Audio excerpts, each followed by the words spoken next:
Yung mga kaidol, what's up mga kaidol, ipapakita ko sa inyo itong lugar na ito. Ito ay sakop ng Tugigaraw, papuntang Sulana mga kaidol. At ito yung daan na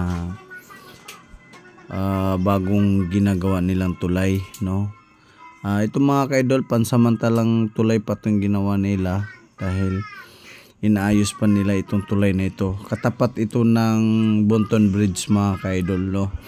Makikita natin mga kaidol yung kabilang side dyan, Bonton Bridge na po yan. Ito ay diretso na po ito ng Sulana mga kaidol. Napakaganda dito mga kaidol, oh. At napakaganda ng tanawin dito sa paligid ng tulay na ito. Kita-kita mo talaga yung kabilang side mga kaidol.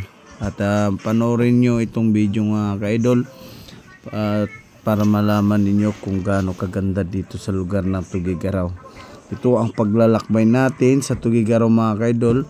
Samahan nyo ako para alamin ang buong Cagayan mga kaidol. Ang mission at vision mga kaidol, ikutin natin ang buong Cagayan. Kaya habang hindi pa natin maikot itong buong Cagayan, hindi muna tayo aalis dito sa buong Cagayan mga kaidol habang hindi natin mauubos itong lugar ng buong Cagayan.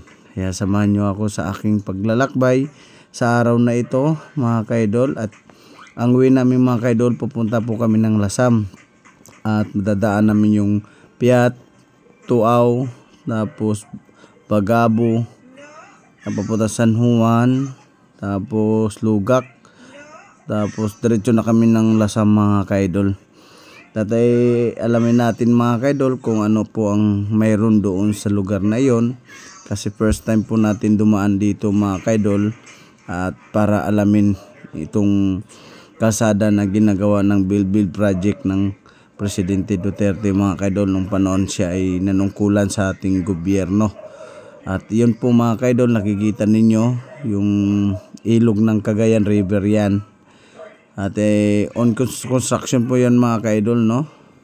Tinutuloy-tuloy naman po yung project na dating former president sa administrasyon ngayon mga kaidol.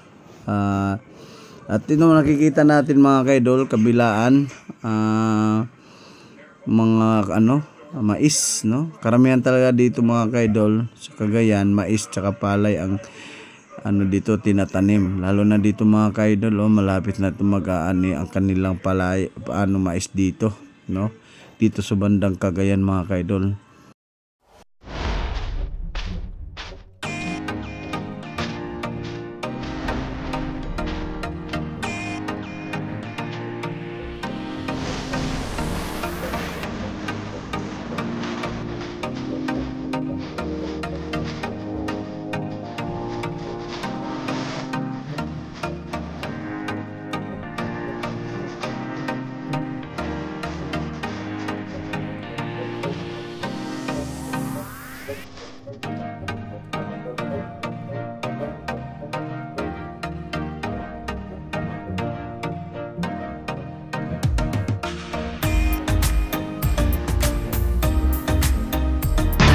Jairis, Campingan, Andiray, Sabaw, tapos parkingan inside mga kaidol.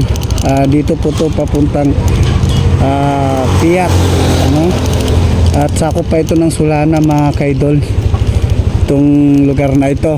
Kung dito kayo dadaan papuntang Piat, makita nyo po yung malaking banners, Jairis, Campingan, Andiray with Sabaw. At yung mga kaidol, masarap yung kanilang ulam dito, lalo na yung sabaw nila na napakasarap. At yung kambing nila, masarap yung timpla, adobo, aplitada, lahat ng mga kaidol talagang sulit na sulit. Ito ang daan natin mga kaidol, papunta tayo ng Abulog at dito tayo dadaan sa may Flora.